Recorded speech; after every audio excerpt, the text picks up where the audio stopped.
Section 4. You will hear part of a student presentation about a conservation project on the Florida coast of the United States.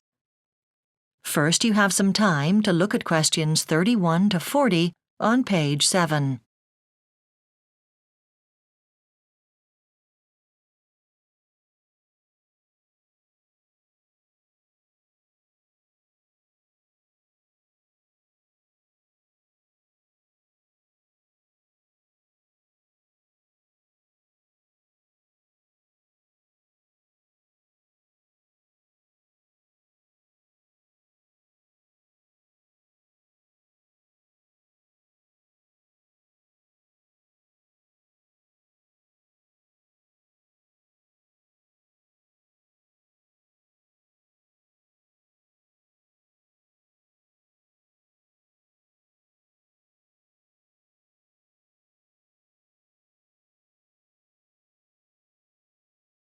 Now listen carefully and answer questions 31 to 40.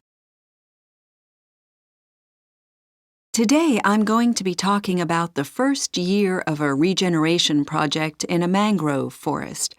Mangrove forests are found along river estuaries and coastlines and are important because they prevent flooding by acting as a barrier between the land and sea. The mangrove trees have special roots which can breathe and allow them to survive in thick, airless mud. They are also a very important habitat for wading birds, fish, and other animals. In the area where the project is taking place, there have been a number of problems since the area was first settled over 100 years ago. Many of the mangrove trees were initially burnt as firewood by local farmers. The mangrove forests were also poisoned by settlers' farming methods because the farmers used fertilizer to increase crop yields, and this started to seep into the water, eventually killing part of the mangrove forest. Farming in the area wasn't successful, and what was left of the mangrove forest area wasn't valued by local people as crops couldn't be grown there. And so what happened was that the area started to be used as somewhere to dump trash.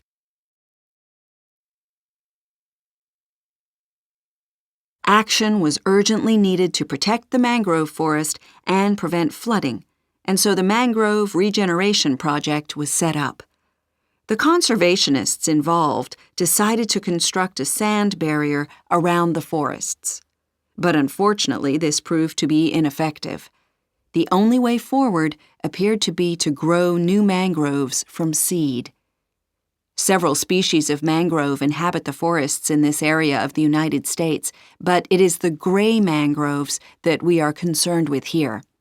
The seed of this plant is about the size of an almond, and most seeds fall only when they are fully ripe. The Mangrove Regeneration Project first began 3 years ago.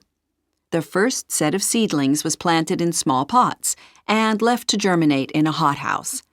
The plants thrived, and large roots appeared at the bottom of the pots. Ideally, these seedlings should have been conditioned with increasingly salty water before being planted in the sea.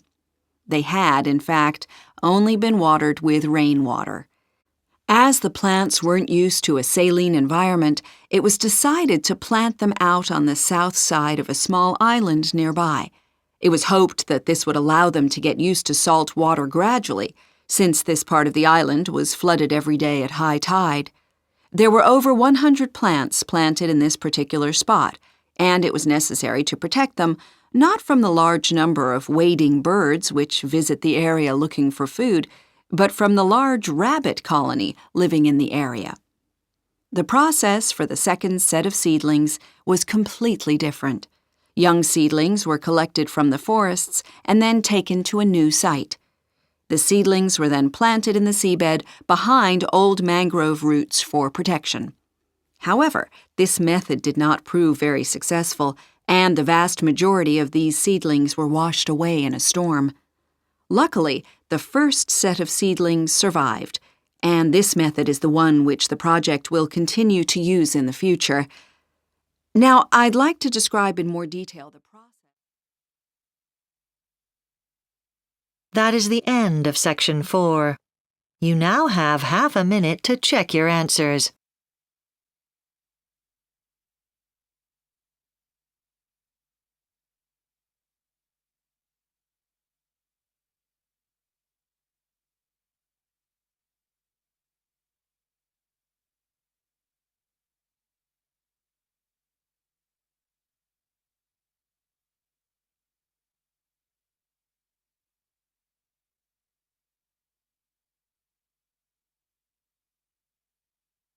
That is the end of the listening test.